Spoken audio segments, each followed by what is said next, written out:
ones you blink and almost miss, the ones that seems to exist in the shadow of their louder, bigger neighbors. Because more often than not, those small places have learned something the rest of us have not. They figured out how to do more with less, how to turn accident of geography into a superpower.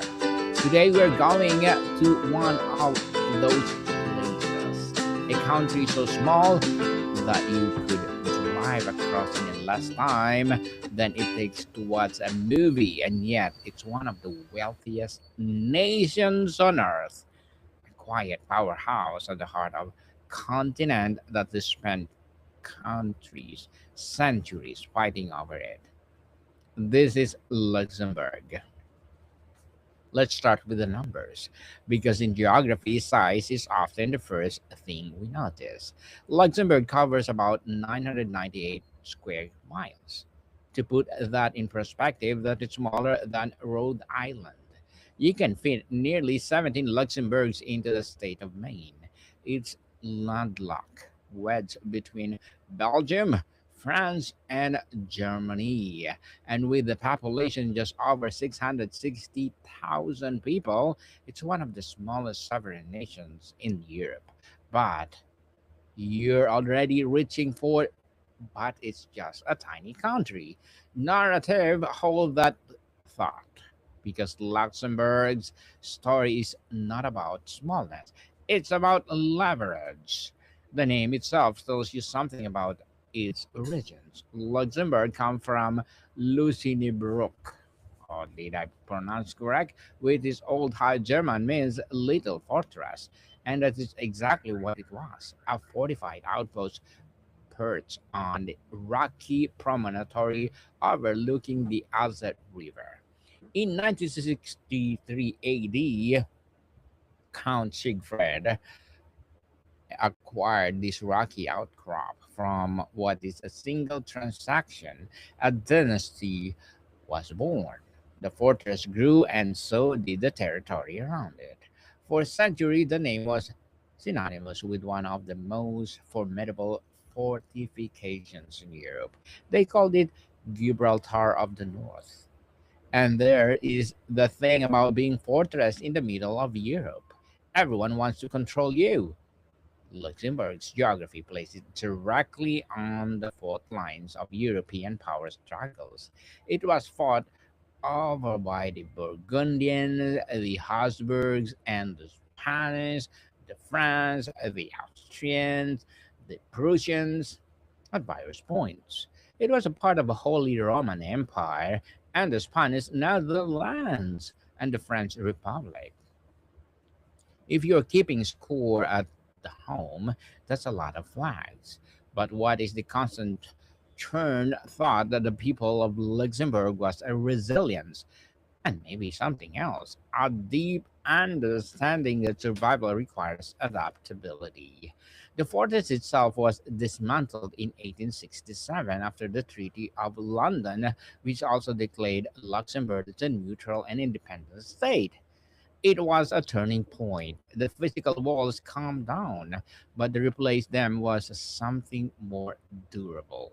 A national identity forged not in a conquest, but in a space between giants. Luxembourg had been a buffer zone for centuries. Now it had become something else, a breach.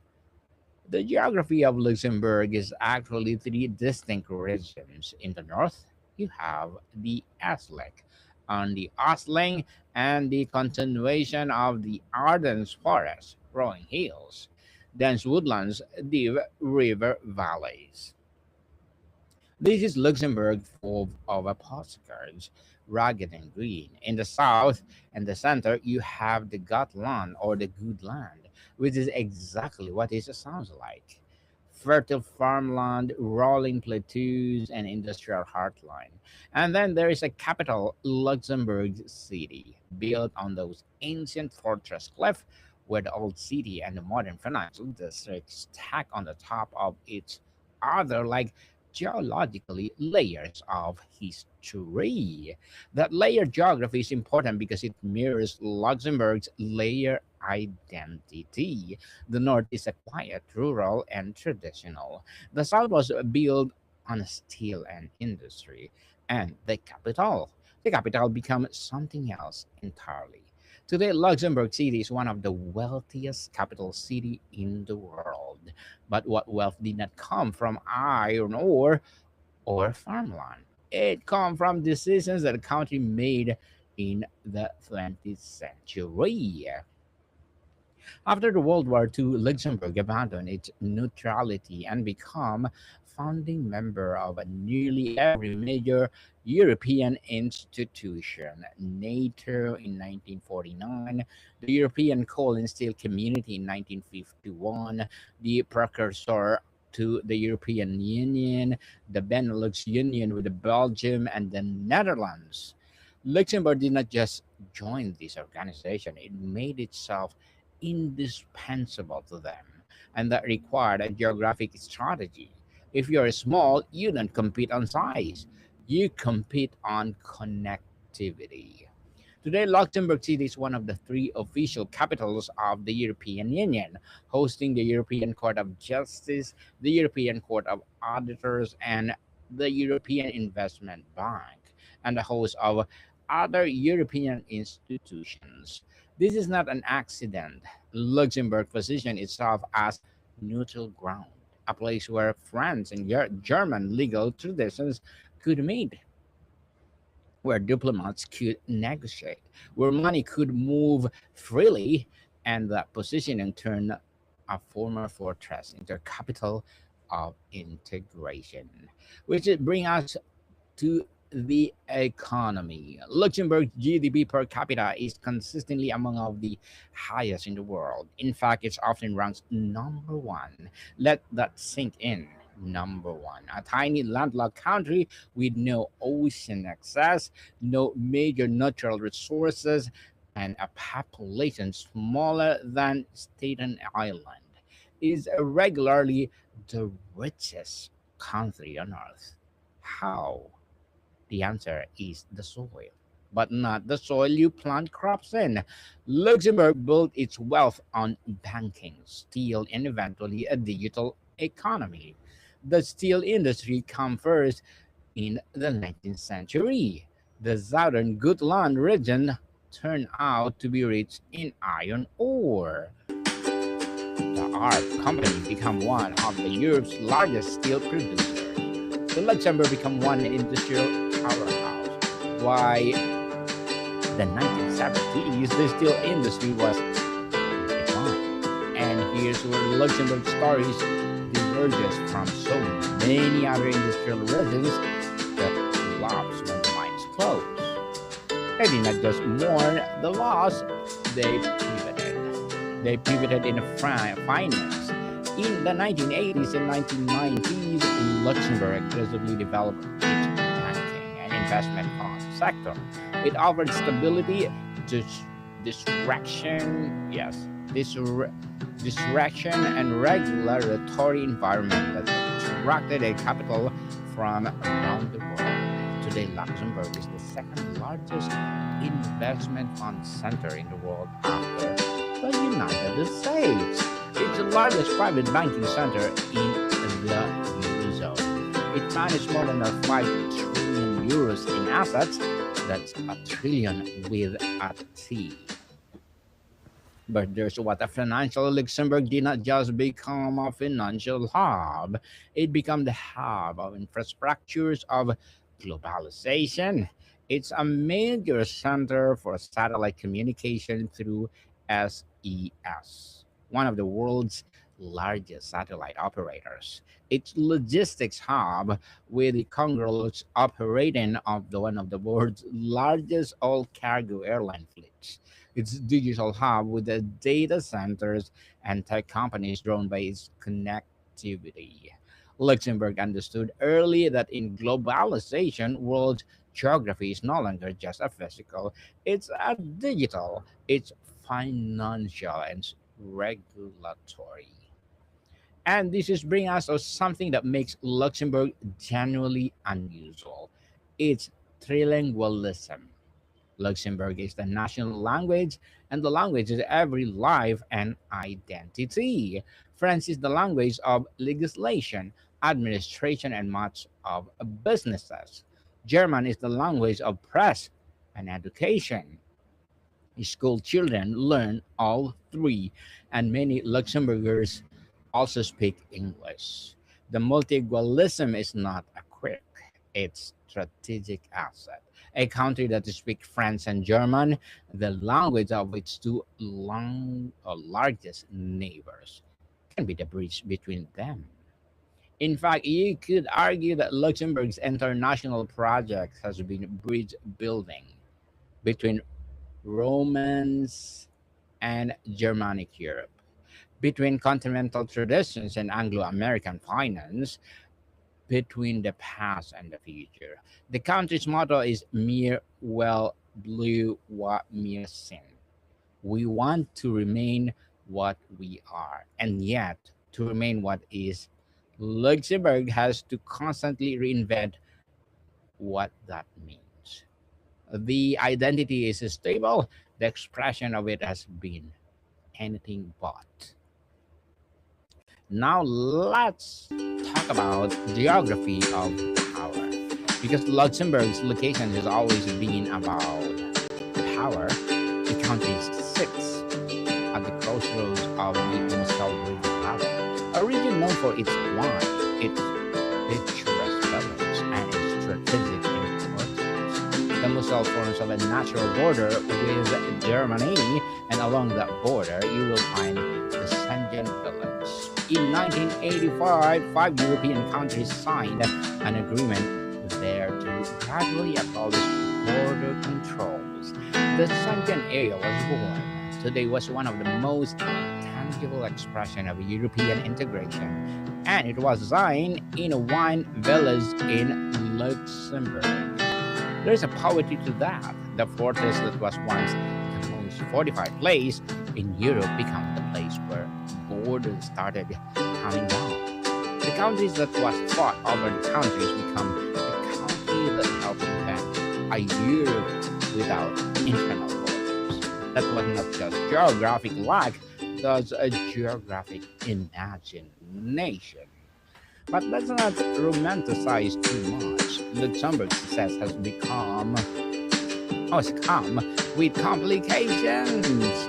The country has one of the highest rates of cross-border workers in the world. Every day, more than 2,200,000 people commute into Luxembourg from France, Belgium, and Germany. That's nearly a third of the country's total workforce. They come from the jobs, the salaries, and opportunities. They live back across the borders. This creates a unique dynamic. Luxembourg's economy depends on its neighbors. Its neighbors depend on Luxembourg. The commuter geography is as important as the physical geography. There is also a question of scale. When you live in a country of 660,000 people, the national and the local belong together. The prime ministers might be your neighbors or cousins. National news or local news.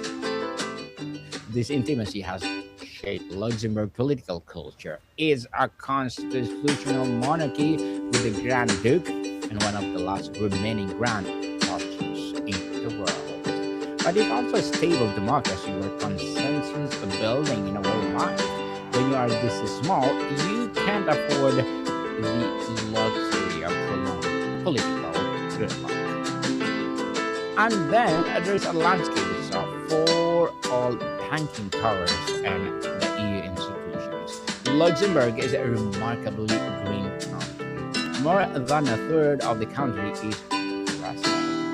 The Moselle region in the east is called Little Switzerland for the drastic rock formation and hiking trails.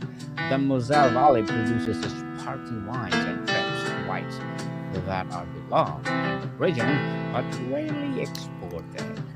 Luxembourg is a place where you can be in a medieval castle in the morning, a Michelin starred restaurant at lunch, and a vineyard by afternoon, and still have time to cross the border into the three different countries before dinner. The castles are everywhere. Luxembourg have over 100 castles scattered across its countryside. Vianden Castle, perched on a hill overlooking to our river, is one of the most spectacular medieval fortifications in Europe. It was a home of the House of Orange, Nassau, and later became the symbol of Luxembourg's independence. Walking through this castle, you get the sense of country that was built to defend itself, and learned early that survival meant walls, but also the walls eventually have become doors. The transformation from fortress to open door is perhaps the central theme of Luxembourg's modern history. The country has one of the most highest percentage of foreign-born residents in Europe. Nearly half of the population is foreign. It's not a homogeneous nation, it's a multicultural society that held together by shared identity that is flexible enough to include newcomers. You can become a Luxembourgese. It takes time, language, and commitment, but the door is open. The food tells the story of two. Luxembourg cuisine is a hybrid French, German portions, and the local traditions like Jude Mark, Garbon Bruno, smoked pork collar with rolled beans. The pastries are rich, the cheese are exceptional, and the wine, as I mentioned, is a point of quite pride. The Moselle wines of Luxembourg are grown on steep slate slopes, harvested by hand and celebrated in festivals that have been happening for centuries. The scenes in the autumn wine villages that feel like it's folded itself. Ancient traditions alive, as well as one of the most modern economies on earth. But modernity comes with the cost. Luxembourg has struggled with some issues facing a small country in a globalized world.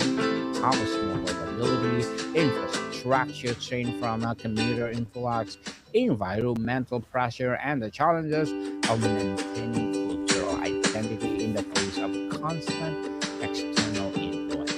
The phrase, "we want to remain what we are," is not just a motto, it's a daily negotiation. And yet, Luxembourg has proven remarkably adapt. Its adaptation.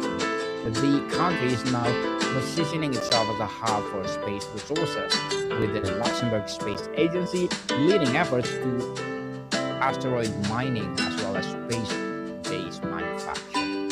It is the same logic that transformed into a financial hub.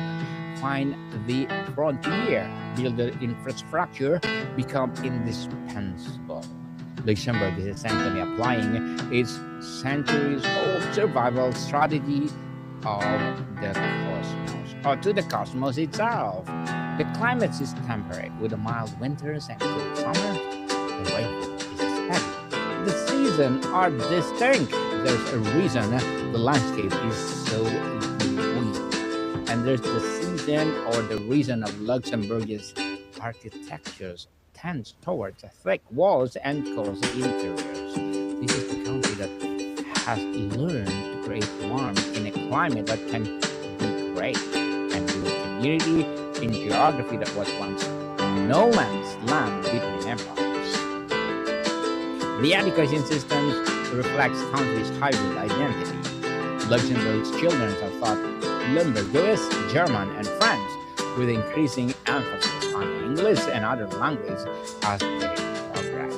The University of Luxembourg is young, founded in 2003, but it's already multilingual, research-intensive institution drawing students from across Europe. Education here is not just about learning facts, it's all about learning to navigate a multiple worlds. And perhaps there's a deepest lesson of Luxembourg geography. When you're born at crossroads, you learn to navigate. When your country has been invaded, occupied, liberated, and reinvented more times than you can count, you develop a certain kind of flexibility. You learn that identity is not about purity, it's about coherence. It's about holding together different influence and making something that is unmistakably your own. This arts reflect this. Luxembourg has produced writers who write in French, German, and Luxembourgish. It has a film industry that tells stories in multiple languages. The Philharmonic Luxembourg is an architectural masterpiece of white columns and warm crystals, hosting orchestras from across Europe.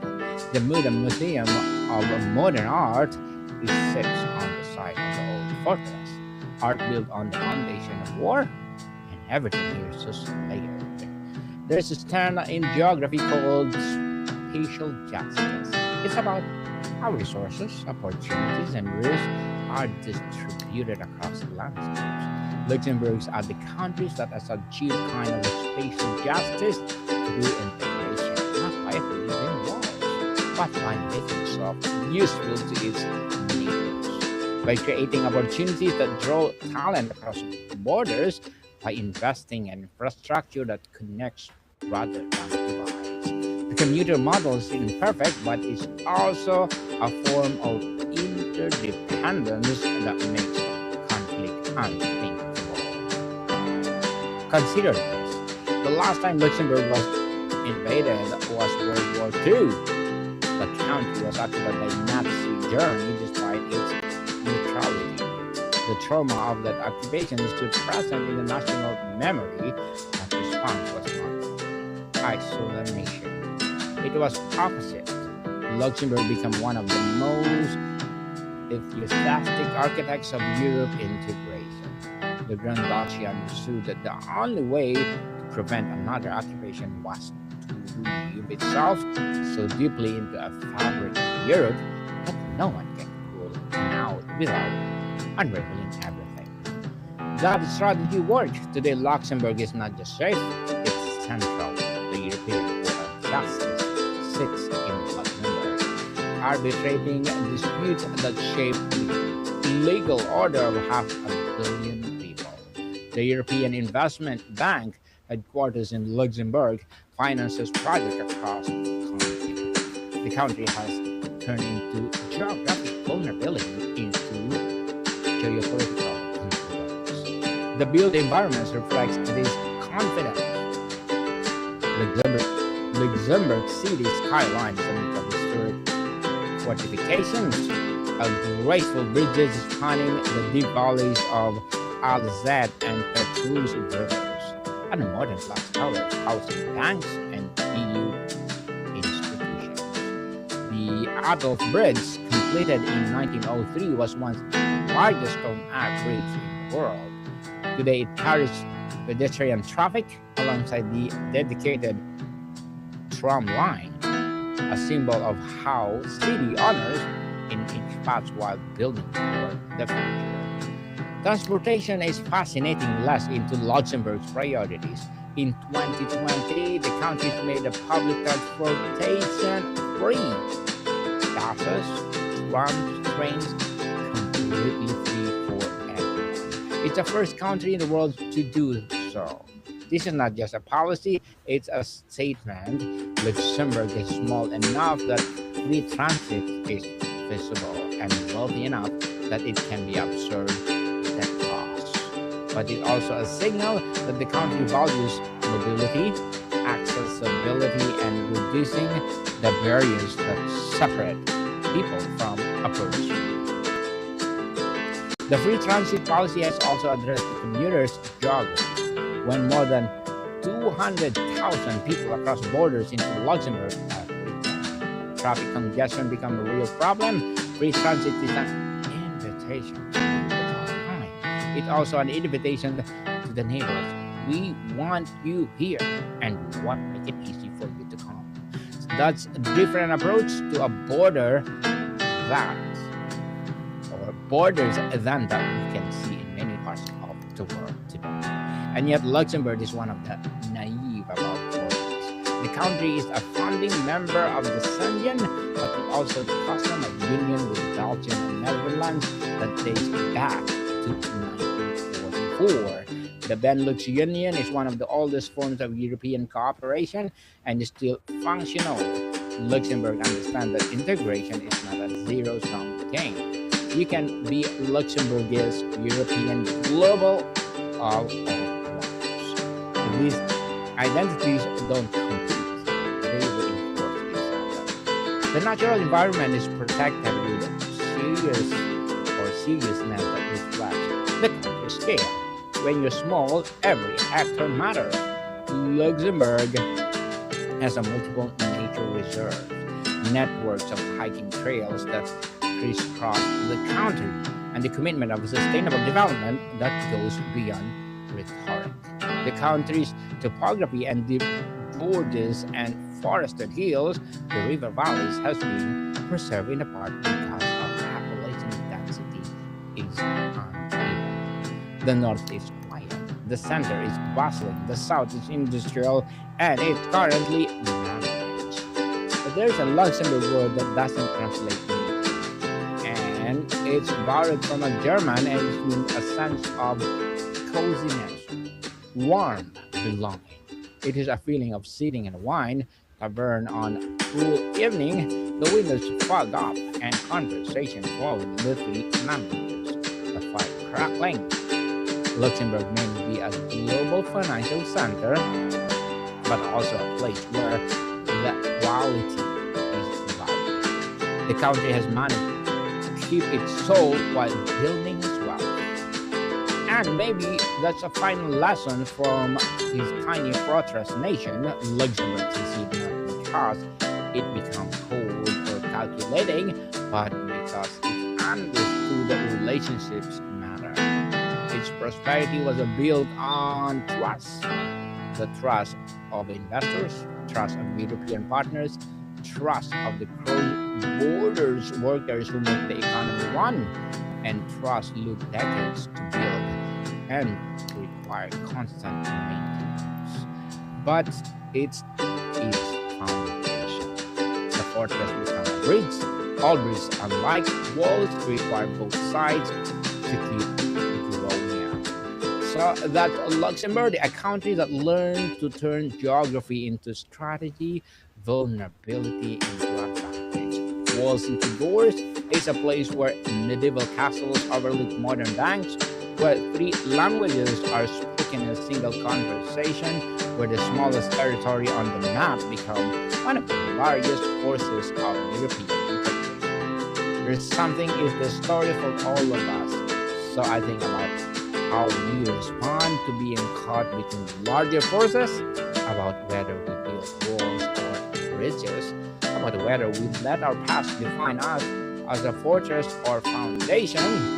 If you want to learn more about Luxembourg, its hiking trail, its wine festivals, its improbable rise from iron and steel to satellites and space resources, I put some recommendation in the show notes. And if you ever spend in Luxembourg, or if you're from there, I'd like to hear from your perspective.